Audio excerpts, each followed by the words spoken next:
ಸ್ನೇಹಿತರೆ, big boss ಈ ಕಾರ್ಯಕ್ರಮದ ಬಗ್ಗೆ ಒಂದಷ್ಟು ಟೀಕೆಗಳು ಪ್ರತಿ ಸೀಸನ್ ಅಲ್ಲೂ ಬರ್ತಾನೆ ಇರತ್ತೆ. ಈ ಸೀಸನ್ನಿನ ಟೀಕೆ ಏನಪ್ಪಾ ಅಂತ ಹೇಳಿದ್ರೆ ಅದು ನನ್ನ ಪರ್ಸನಲ್ ಟೀಕೆಗಳು. ಯಾಕೆ ಅಂದ್ರೆ ಜನಸಾಮಾನ್ಯರು ನೋಡುವಂತಹ ಕಾರ್ಯಕ್ರಮ, ಈ ಕಾರ್ಯಕ್ರಮಕ್ಕೆ TRPನೂ ಇರ್ಬೇಕು ಅಂತಾದ್ರೆ ಈ ಬಿಗ್ ಬಾಸ್ ಕನ್ನಡ ಮಾತಾಡಬೇಕು. ಫಸ್ಟ್ ಕನ್ನಡ ಕಾರ್ಯಕ್ರಮದಲ್ಲಿ ಸಂಸ್ಕೃತ ನೀವು ಮಾತಾಡ್ತಾ ಇದ್ರೆ ಎಲ್ಲಿಂದ ಅರ್ಥ ಆಗ್ಬೇಕು ಪಾಪ. ನೀವು ಕನ್ನಡ ಅಂತ ಅನ್ಕೊಂಡು ತೀರಾ ಕಷ್ಟಕರವಾದ ಶಬ್ದಗಳನ್ನ ತಗೊಂಡು ಬಂದು ನೀವು ಮಾತಾಡಿದ್ರೆ ಮಲ್ಲಮ್ಮನ್ಗೆ ಅರ್ಥನೇ ಆಗಲ್ಲ. ಮಲ್ಲಮ್ಮನ ಅಭಿಮಾನಿಗಳು ಅಲ್ಲಿ ಉತ್ತರ ಕರ್ನಾಟಕದಿಂದ ನೋಡ್ತಾ ಇರ್ತಾರೆ, ನಿಮಗೂ TRP ಬರಲ್ಲ. ಮಲ್ಲಮ್ಮ ಮೌನ ಆಗ್ಬಿಡ್ತಾರೆ. ಯಾಕೆ ಅಂದ್ರೆ ನಿಮ್ಮ ಭಾಷೆನೇ ಅರ್ಥ ಆಗ್ತಾ ಇಲ್ಲ ಬಿಗ್ ಬಾಸ್. ಮೊದ್ಲೇ ಆಕೆ ಎದುರ್ಕೊಂಡಿರ್ತಾರೆ, ನಾನೊಂದು ಹಳ್ಳಿ ಪ್ರದೇಶದಿಂದ ಬಂದಿದ್ದೇನೆ, ನನಗೆ ಇವ್ರು ಹೇಳೋದೆಲ್ಲ ನಾನೇನಾದ್ರೂ ಹೇಳಿದ್ರೆ ಅವ್ರಿಗೆ ಅರ್ಥ ಆಗುತ್ತೋ ಇಲ್ವೋ, ಅವ್ರು ಹೇಳೋದ್ ಮೊದ್ಲೇ ನನ್ಗೆ ಅರ್ಥ ಆಗಲ್ಲ ಅಂತ.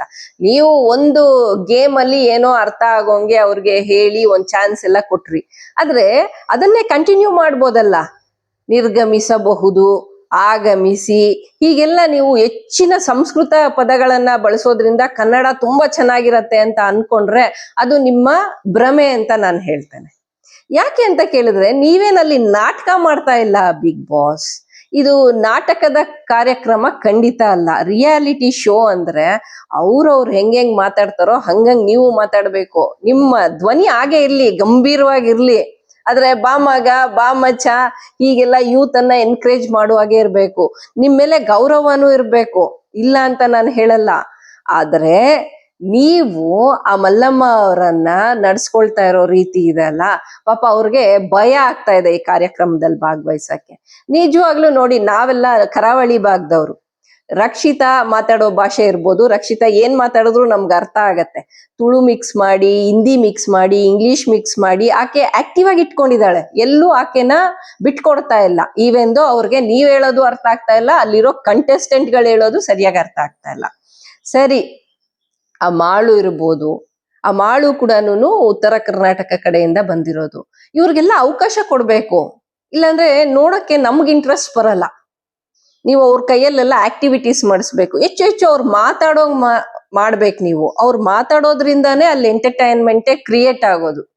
ನೀವು ಬರೀ ಫೈಟ್ ಕ್ರಿಯೇಟ್ ಆದ್ರೆ ಬಿಗ್ ಬಾಸ್ ಚೆನ್ನಾಗಿರತ್ತೆ ಅಂತ ಅನ್ಕೊಂಡ್ರೆ ಅದು ನಿಮ್ಮ ಮೂಢನಂಬಿಕೆ. ಬಿಗ್ ಬಾಸ್ TRP ಬರೀ ಫೈಟಿಂಗ್ ಇಂದ ಮಾತ್ರ ಬರಲ್ಲ, ಎಂಟರ್ಟೈನ್ಮೆಂಟ್ ಇಂದಾನು ಬರತ್ತೆ. ಸರಿ, ಫೈಟ್ ಇಂದ ಕೂಡ ಬರತ್ತೆ ಅಂತಾನೆ ಇಟ್ಕೊಳ್ಳೋಣ. ಫೈಟ್ ಆಗ್ಬೇಕು ಅಂತಂದ್ರು ಅವರು ಧೈರ್ಯ ಮಾಡ್ಬೇಕಲ್ಲ ಮಾತಾಡಕ್ಕೆ.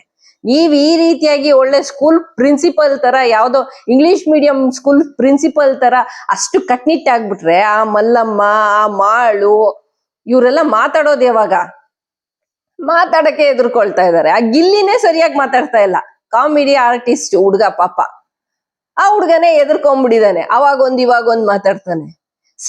ಭಾಷೆ ಅನ್ನುವಂಥದ್ದು ಕಮ್ಯುನಿಕೇಶನ್ ಅನ್ನ ಬಹಳ ಖುಷಿಯಾಗಿ ಮಾತಾಡಕ್ಕೆ ಇರುವಂತ ವಿಚಾರ, ಕಮ್ಯುನಿಕೇಶನ್ ಇರುವಂತ ವಿಚಾರ. ಆ ಭಾಷೆಯನ್ನ ನೀವು ಇಷ್ಟು ಕಾಂಪ್ಲಿಕೇಟ್ ಮಾಡ್ಬಿಟ್ರೆ ಬಿಗ್ ಬಾಸ್ ಯಾರು ನೋಡಲ್ಲ. ಎಲ್ಲಾ ಒಂದು ಸೀಸನ್ ಕೂಡ ಜಗದೀಶ್ ಅವ್ರು ಇದ್ದಂತ ಸೀಸನ್ನು ಅಥವಾ ಅದಕ್ ಮೊದ್ಲಿದ್ದಂತ ಪ್ರಥಮ್ ಇದ್ದಂತ ಸೀಸನ್ನು ಆ ತರ ಫೈಟಿಂಗ್ ಅಲ್ಲೇ ಸಕ್ಸಸ್ ಆಗತ್ತೆ ಅಂತ ನೀವು ಅನ್ಕೋಬಾರ್ದು. ಕಲರ್ಸ್ ಕನ್ನಡ ಅವರೇ, ಎಲ್ಲಾ ಸೀಸನ್ ಅಲ್ಲೂ ಬಿಗ್ ಬಾಸ್ ನ ಕೂಡ ಸ್ವಲ್ಪ ಅಪ್ಗ್ರೇಡ್ ಮಾಡಿ. ಸೀಸನ್ ಅಲ್ಲಿ ಯಾವ ತರ ಕಂಟೆಸ್ಟೆಂಟ್ಸ್ ಗಳು ಬಂದಿದ್ದಾರೆ, ಅವ್ರಿಗೆ ಯಾವ ತರ ನಾವು ಕಮ್ಯುನಿಕೇಟ್ ಮಾಡ್ಬೇಕು, ಆ ಸ್ಪರ್ಧಿಗಳನ್ನ ಹೇಗೆ ಆಕ್ಟಿವ್ ಇಡ್ಬೇಕು, ಇದನ್ನೆಲ್ಲ ಆಲೋಚನೆ ಮಾಡ್ಬೇಕು. ನನಗಂತೂ ಏನೋ ಒಂದು ಸಂಸ್ಕೃತ ಭಾಷೆಯಲ್ಲಿ ಈ ಪ್ರೋಗ್ರಾಮ್ ನಡೀತಾ ಇದೆಯೇನೋ ಅಂತ ಅನ್ನಿಸ್ಬಿಡ್ತು. ಕನ್ನಡದಲ್ಲಿ ನಡೀತಾ ಇದೆ ಇದು ಬಿಗ್ ಬಾಸ್ ಅಂತ ಅನ್ನಿಸ್ತಾನೆ ಇಲ್ಲ. ಅಷ್ಟ್ರ ಮಟ್ಟಿಗೆ ಸಂಸ್ಕೃತನ ತುರುಕ್ ಬಿಡ್ತಾ ಇದ್ದೀರಾ ನೀವು. ಸಿಂಪಲ್ ಆಗಿ ಮಾತಾಡಿ, ಒಂದೋ ಎರಡೋ ಬೆರ್ತೋಗ್ಬಿಟ್ಟು ಅದು ಕನ್ನಡ ಆಗ್ಬಿಟ್ಟಿರತ್ತೆ. ಓಕೆ, ಇವಾಗ ಟೊಮೊಟೊಗೆ ಏನಂತಾರೆ, ಯಾರು ಏನು ಹೇಳಲ್ಲ, ಟೊಮೊಟೊ ಅಂತಾನೆ ಅಂತಾರೆ. ಆಯ್ತು, ಹೀಗೆ ಮಿಕ್ಸ್ ಅಂತ ಹೇಳ್ತೀವಿ. ಮಿಕ್ಸ್ ಅನ್ನೋ ಪದ ಏನ್ ಕನ್ನಡದ್ದ? ಬೆರಕೆ ಅಂತನೋ ಇನ್ನೇನೋ, ಅದು ಕೂಡ ಏನೋ ಸಂಸ್ಕೃತ ಪದನೋ ನಮಗ್ ಗೊತ್ತಿಲ್ಲ. ಆದ್ರೆ ಪದಗಳನ್ನ ಕಟ್ಟಿ ನಾವು ಮಾತಾಡುವಾಗ ಅದು ತುಂಬಾ ಸಿಂಪಲ್ ಆಗಿರ್ಬೇಕು, ಆಡು ಭಾಷೆ ಆಗಿರ್ಬೇಕು, ತುಂಬಾ ಸಿಂಪಲ್ ಆಗಿರ್ಬೇಕು. ನಮ್ಗೆ ಹೆಂಗ್ ಬರುತ್ತೋ ಹಂಗ್ ಮಾತಾಡೋಂಗೆ ನಮ್ಮ ನಮ್ಮ ಫೀಲಿಂಗ್ಸ್ ನ ಎಕ್ಸ್ಪ್ರೆಸ್ ಮಾಡಕ್ಕೆ ಸುಲಭವಾಗಿರ್ಬೇಕು. ತೀರಾ ನೀವು ಯಾವ್ದೋ ಅಲೋಕೇಶನ್ ಕಾಂಪಿಟೇಷನ್ಗೋ ಯಾವ್ದೋ ಡಿಬೇಟ್ ಕಾಂಪಿಟೇಷನ್ಗೋ ಚರ್ಚಾ ಸ್ಪರ್ಧೆಗಳಿಗೋ ಕಳಿಸ್ದಂಗೆ ಆ ಒಂದು ಆಟಗಾರರನ್ನ ತೀರಾ ಪ್ಯಾನಿಕ್ ಮಾಡ್ಬಿಟ್ಟು ಒಂಥರ ಭಯ ಪಟ್ಕೊಂಡ್ಬಿಟ್ಟು ಅವರು ಸ್ಪರ್ಧಿಗಳು ಸರಿಯಾಗಿ ಮಾತಾಡ್ತಾನೆ ಇಲ್ಲ. ಅದ್ರಲ್ಲೂ ಆ ಮಲ್ಲಮ್ಮ ಅಂತೂ ಕೇಳಲೇಬೇಡಿ. ನಿಮ್ ಭಾಷೆಗೆ ಅಲ್ಲಿರೋ ಸ್ಪರ್ಧಿಗಳ ಭಾಷೆಗೆ ಎದುರ್ಕೊಂಡ್ಬಿಟ್ಟಿದ್ದಾರೆ. ಅವ್ರ ಜೊತೆ ಕಮ್ಯುನಿಕೇಟ್ ಮಾಡೋಂಗೆ ನೀವು ಆಟಗಳನ್ನ ಕೊಡ್ಬೇಕು. ಇಲ್ಲ ಅಂದ್ರೆ ಗೈಡ್ ಲೈನ್ಸ್ ಕೊಡ್ಬೇಕು.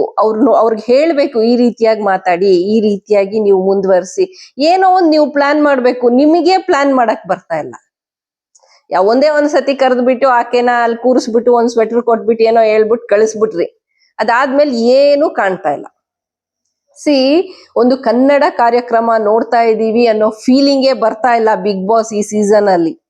ಕನ್ನಡ ಕಾರ್ಯಕ್ರಮದ ತರ ಅದಾಗ್ಬೇಕು ಅಂತಂದ್ರೆ ನೀವು ಎಲ್ಲರನ್ನ ಸಾಮಾನ್ಯವಾದ ಕನ್ನಡದಲ್ಲಿ ಮಾತಾಡ್ಸಿ.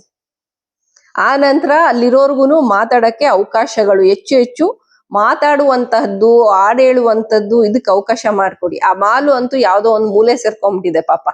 ಎಂತ ಒಳ್ಳೆ ಸಿಂಗರ್ ರೀ. ನಾ ಡ್ರೈವರ ನೀ ನನ್ನ ಲವ್ವರ ಅಂತ ಈ ರೀತಿಯಾದ ಒಂದು ಗ್ರಾಮೀಣ ಭಾಷೆಯಲ್ಲಿ ಪದ್ಯಗಳನ್ನ ಕಟ್ಟಿ ಆಡ್ಕೊಂಡು ಸಕ್ಸಸ್ ಆಗಿರುವಂತಹ ಒಂದು ಮಾಳುನ ಅಲ್ಲಿ ಒಬ್ಬೊಬ್ಬರನ್ನ ನೋಡಿದ್ರೆ ಒಂದೊಂದು ಹಾಡ್ ಕಟ್ಬೇಕು ಅವನು. ಆ ರೀತಿಯಾಗಿ ಎಷ್ಟು ಚೆನ್ನಾಗಿರತ್ತೆ ಪ್ರೋಗ್ರಾಮು. ಆ ಮಲ್ಲವನ್ ಕೈಲಿ ಡಾನ್ಸ್ ಮಾಡಿಸಿ, ಆ ಮಲ್ಲವನ್ ಕೈಲಿ ಮಾತಾಡಿಸಿ, ನಮ್ ರಕ್ಷಿತಾ ಕೈಯಲ್ಲಿ ಮಾತಾಡಿಸಿ ನಾನು ಈ ಸೀಸನ್ ಅಲ್ಲಿ ವಾರದಲ್ಲಿ 2 ದಿನಾನು ನೋಡ್ತಾ ಇಲ್ಲ. ಸುದೀಪ್ ಅವ್ರು ಬಂದಿದ್ದ ದಿನ ಮಾತ್ರ ನೋಡ್ತಾ ಇದ್ದೀನಿ. ಯಾಕಂದ್ರೆ ಸುದೀಪ್ ಅವರೇ ಏನೋ ಕಷ್ಟಪಟ್ಟು ಅದರಿಂದ ಎಂಟರ್ಟೈನ್ಮೆಂಟ್ ಅನ್ನ ಹೊರಗಡೆ ಹಾಕಿಸ್ತಾ ಇದ್ದಾರೆ ಅಂತ ಅನಿಸ್ತಾ ಇದೆ. ವೀಕೆಂಡ್ ಬಿಟ್ರೆ ಈ 2 ವಾರನೋ ಏನೋ ಆಗಿದೆ ಅನ್ಸತ್ತೆ, ಸಿಕ್ಕಾಪಟ್ಟೆ ಕಷ್ಟದಲ್ಲಿ ಹೋಗ್ತಾ ಇದೆ ಬಿಗ್ ಬಾಸ್. ಏನೋ ಈಗ ನೂಗ್ತಾ ಇದಾರೆ ಏನೋ ಒಂದೊಂದು ಎಪಿಸೋಡ್ ನಾನು ಅಂತ ಅನಿಸ್ತಾ ಇದೆ. ಏನು ಅದರಲ್ಲಿ ಇದೇ ಇಲ್ಲ, ಜಿಸ್ಟೇ ಇಲ್ಲ ಪ್ರೋಗ್ರಾಮ್ ಅಲ್ಲಿ. ನೋಡ್ಬೇಕು, ಭಾರಿ ಅಟ್ರಾಕ್ಷನ್ ಇದೆ. ಮೊದ್ಲೆಲ್ಲ ಹೆಂಗಿತ್ತು ಗೊತ್ತಾ ಬಿಗ್ ಬಾಸ್ ಲಾಸ್ಟ್ ಸೀಸನ್ ಅಂತೂ ಜಗದೀಶ್ ಅವ್ರು ಇರುವಾಗ ಯಾವಾಗ 9:30 ಆಗುತ್ತೋ ಯಾವಾಗ ನಾವು ಬಿಗ್ ಬಾಸ್ ನೋಡ್ತೀವೋ ಅಂತ ಅನ್ಕೋತಾ ಇದ್ವಿ. ಇವಾಗ ಇದ್ ಏನ್ ಗುರು ಇದು ಹಿಂಗಿದೆ ಅಂತ ಅನಿಸ್ಬಿಟ್ಟಿದೆ. ಹಳ್ಳಿ ಜನ ಟಿವಿ ಯಾಕೆ ಹಾಕ್ತಾರೆ?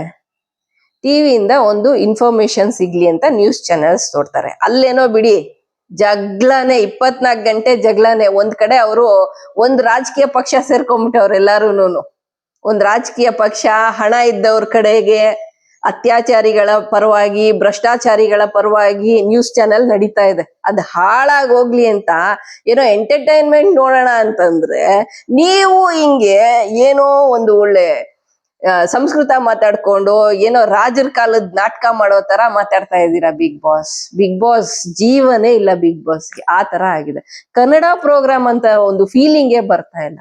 ನನ್ಗಂತೂ ಸಿಕ್ಕಾಪಡೆ ಬೇಜಾರಾಗಿ ಹೋಗ್ಬಿಟ್ಟಿದೆ. ಸೊ ಕನ್ನಡ ಅಭಿಮಾನಿಗಳಿಗೆ ಕನ್ನಡ ಮಾತಾಡುವಂತಹ ಬಿಗ್ ಬಾಸ್ ಬೇಕು ಅಷ್ಟೇ. ಸೊ ನೀವೇನ್ ಮಾಡ್ತಿರೋ ನಮಗ್ ಗೊತ್ತಿಲ್ಲ. ನಾಳೆಯಿಂದ ಚೇಂಜ್ ಮಾಡ್ಕೋತಿರೋ, ನಾಡಿದಿಂದ ಚೇಂಜ್ ಮಾಡ್ಕೊಡ್ತಿರೋ, ಆದಷ್ಟು ಬೇಗ ಬಿಗ್ ಬಾಸ್ ನ ಕರೆಕ್ಟ್ ಆಗಿ ಕನ್ನಡ ಮಾತಾಡೋಂಗ್ ಮಾಡಿ.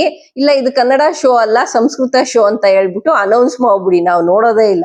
ಏನ್ ಕರ್ಮವೋ ಏನೋ, ಯಾರು ಮಾತಾಡೋದೇ ಇಲ್ಲ ಅದ್ರಲ್ಲಿ. ಏನೋ ಜಗಳ ಹಚ್ಚಕ್ ಟ್ರೈ ಮಾಡ್ತೀರಾ, ಅದು ಸಕ್ಸಸ್ ಆಗ್ತಾ ಇಲ್ಲ. ಸೊ ನೀವು ಇದೇನೋ ಫೈನಲಿಸ್ಟ್ ಅಂತೆಲ್ಲ ಸೆಲೆಕ್ಟ್ ಮಾಡಿದಿರಲ್ಲ, ಈಗ್ಲೇ ಮುಗಿಸ್ಬಿಟ್ಟು ಬಾಗ್ಲಾಕ್ಬಿಡಿ. ಅದಕ್ಕೆ ಅಷ್ಟು ಕೆಟ್ಟದಾಗಿದೆ ಬಿಗ್ ಬಾಸ್ ಈ ಸತಿ. ನೋಡಕ್ಕೆ ಆಗ್ತಾ ಇಲ್ಲ. ಎಂಟರ್ಟೈನ್ಮೆಂಟೇ ಇಲ್ಲ ಗುರು.